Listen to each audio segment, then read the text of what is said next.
Okay, everybody, we have head coach Brad Brownell.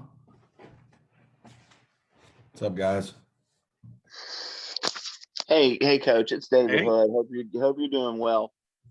Yeah, doing Looking good. at this ACC tournament this season, Florida State's kind of been the class of the league, but I would think that all of the teams feel like we've got as good a shot as anybody of winning this thing. And is that kind of the message to your team that hey, if we go and take care of business, we can walk out of here with a title? Yeah, I mean, certainly I think we feel that way. I don't think we've talked a lot about, big picture stuff, to be honest with you. It's been it's all happened real quick, to be honest with you. We we talked a little bit on Sunday when we met and kind of talked about the week and all that it entails, that we got as good a chance as anybody we go up there and play well to play deep into the tournament, have a chance to win. Obviously it's a little different when you're trying to figure out who you play. So for, Monday, we just practiced for ourselves. Today we did a lot of stuff with ourselves, a little bit, one or two things with both Pitt and Miami. Interesting to just watch the game and know who you play now. We're going to have a meeting as a staff and then meet with our team here right around dinner time and start the preparation for the game. But, we feel good about it. A lot of teams do. There hasn't been a dominant team in our league. Certainly Virginia, Florida State have been the two that probably have done the most and been the most consistent. Hey, Coach, it's Trevor Van Tigers.com. They say that it's tough to beat two teams twice, but let alone in within a week's time, you just beaten both those teams, Pitt and Miami. But I guess, does the familiarity help at all in having to prepare for both teams? Yeah, it's same with Miami. Having played them in the last 3 weeks or whatnot, we all are very familiar with each other, and we played them twice this year, so this will be the third time, and so that helps a little bit. But at the end of the day, again, this is going to be about players making plays and guys playing confidently, and this is one of those deals. Sometimes it helps to be the team that's already played a little bit because you got a little confidence. I'm sure they're feeling better about themselves. They've got a good group, good starting five. But our guys will be excited to play. At this time of year, it's hard to get your team to be excited about practice more than about 2 days in a row. After that, they want to play a game. So we'll be looking forward to it tomorrow, and I'm sure Miami will be ready as well. Hey, Coach, this is Will. How's Alex doing with the face mask, and are you concerned how that's going to affect his shooting since it's such soon that he's not using it? Yeah. He's fine. Yesterday was obviously the first day to wear it, and he seemed okay. He's broken his nose. This is the third time. So, I mean, he's used to it. He's worn a mask before, which is good news. How much it bothers him, remains to be seen. I mean, he's not going to use that as an excuse or anything like that. He's just going to go play, and I know he's excited about it. We're glad that he's good. We're just, there was some concern that it might be, a facial injury, much like Hunter, where you break or severely damage one of the bones in your face, and then you're out for a good bit. But so we're happy that it's only a broken nose. He's dealt with it before, and he's going to play tomorrow. Hey, Coach, Amanda Keene, Fox Carolina here. Because the ACC just kind of seems to be so wide open this year, do you think this tournament especially is going to be extra competitive just because anyone can win it this year?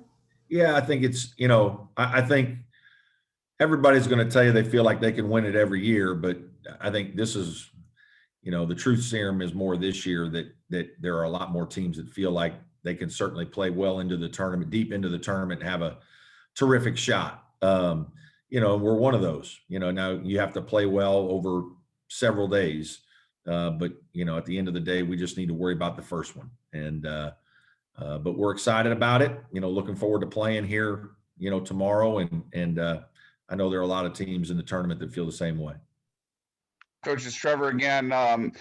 Isaiah Wong scored 28, I think, against you in the last meeting. How difficult is it going to be to stop him? And is Al looking forward to going up against his Jersey buddy again? Yeah, I mean, he's a great player. You know, he had 20, 21, whatever it was today. McGusty's a really good player. You know, he had 30 or 31 the other night against Boston College. They've got good players, you know, and I mean, you know, at the end of the day, they probably had 10. Now they're down to about 6 or 7, but the guys they start, that starting 5, they can really play. They're dangerous that way. And when you got 2 guys like McGusty and Wong that, you know, have gone for 28, 30 in games, you know, on any given night, it makes them a dangerous team. So we know we're going to have to defend at a high level. And you know, Wong played really well against us, and, you know, he's going to make some tough shots. That's just the way it is. We got to guard him as best we can. We got to make him take tough shots. Try not to let him get easy ones. Today they got out in fast break very well off turnovers. They got to the free throw line. They made their free throws as well. So, you know, those are 2 areas we've got to concentrate on as well. Brad, this is Matt. I think you said a few weeks ago that there was a little bit of danger and concern with playing the ACC tournament. Just did you guys have any conversations as a league or as the staff or players or anything about it? And just do you feel like, you know, it's in a good place and can be done safely? You know, there's concern just because, you know, we're in a hotel with other people, you know, and I mean, we're taking every precaution that we can, and you know, I think the league's trying to do what they can, but it's, you know, it's not like we're on complete lockdown like we hear it's going to be in Indianapolis. So yeah, there's concern because we've got several players on our team that haven't had it, and I haven't had it, and, you know, so we're, you know, certainly nervous about that, but, you know, at the end of the day, you know, we're excited to play. We're excited to be here, and you know, you just do the best you can and take every precaution, you know, and hope for the best. Hey, Brad, it's Phil Kornblut. Yeah. There's no Tobacco Road team among the top 4 seeds, which I guess is a pretty unusual occurrence for this tournament. Maybe some people will view that as a weak league. You see it as a weak league or a more balanced league when you don't have the normal blue blood teams in that top 4? Yeah, I just don't think we have maybe the superpower top, you know, a top 10 team right now. You know, Virginia and Florida State have been the top teams in our league, and not just this year. I mean, you could argue, I mean, Virginia's probably been, you know, as good as anybody, maybe the best program consistently in the league in the last 7 years. And Florida State is, you know, come on like gangbusters here in the last 5, and North Carolina and Duke are almost, you know, always really, really good. They've each had a down year. Last year, Carolina, a down year for Duke this year. But they still have very good players and obviously Hall of Fame coaches. And I think our league has very good depth. You know, I think, you know, it's easy to point that the league maybe isn't quite as good when teams like Virginia Tech and Clemson and Georgia Tech, teams like that are, you know, in the top 5 in the league. It's easy to say the league's not as good. Maybe Georgia Tech, Clemson, and Virginia Tech are just pretty good. And I think if you look at what those 3 teams in particular have done, you know, we've beaten a lot of really good teams from all other conferences, teams that have done very well in other leagues, you know, we've beaten. So I think our league is plenty good. Coach, I know you take a lot of pride in academics. Aamir Simms won the Skip Prosser Award. You had a league high 6 players make the All-Academic Team. How proud are you of that accomplishment? Yeah, I'm really proud because we do take that very seriously. Not just, you know, the responsibility of coaching our players, but trying to grow them as people and men, and challenge our guys to be their best in the classroom. And, you know, I have a meeting every week with our academic advisor and our staff. And so I know every grade our players make all the time. And we talk about it with our players a good bit. So it's something that, you know, a lot of coaches talk about, but we really try to live it. And, you know, you guys know I come from a family of educators. So that means a lot to me. It means a lot to our basketball program. Leslie Moreland Bishop has done an unbelievable job. We're lucky to have a great advisor. Obviously, the academic center and all the support that our players get there is top of the line.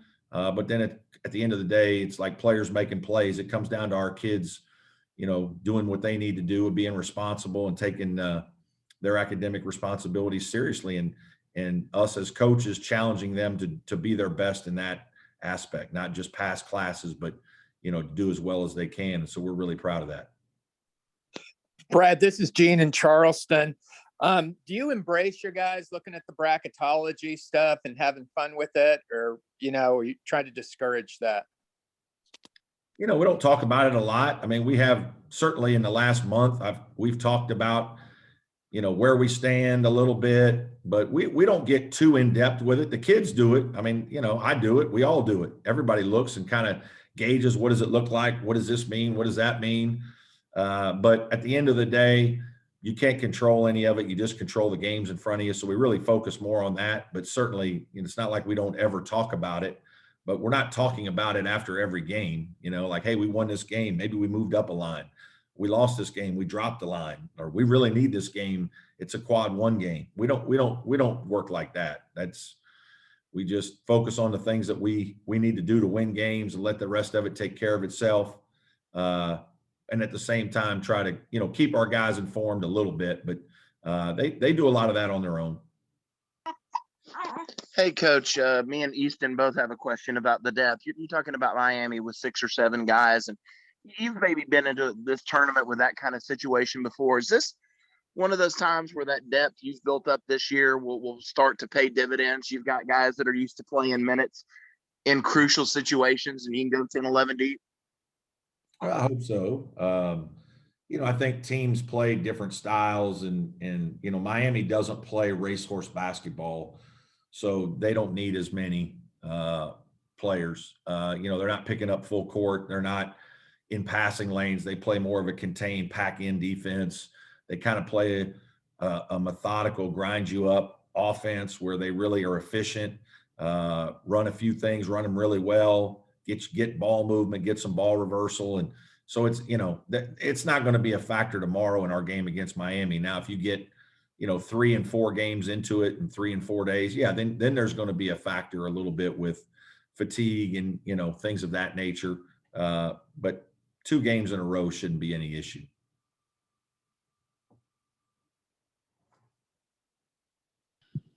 Anybody else? Hi, Coach. This is Olivia Ray from Indianapolis and an Evansville native myself. So I'm looking a little ahead. Hi. I wanted to just get your reaction or looking forward to how special that moment could be come this Sunday, knowing that you guys could get your name called and you could be coming home here to the Hoosier State. Yeah, it's going to be something really looking forward to. And it is a little extra special that it's coming back to Indiana. I spent 2 years as the grad assistant at the University of Indianapolis. So a lot of time there and great memories. And, if it is going to be in one place, that would be the perfect place for me. And so I'm excited about it, on Sunday to find out where we are and who we get to play and what it looks like, and certainly have some folks, family and friends that want to come see our team, which is nice that it's close and people are able to do that. So yeah, it's going to be a really neat experience for me, and to bring my team back, something I'll be very proud of. Any more questions, Coach? Thank you. What high school did you go to?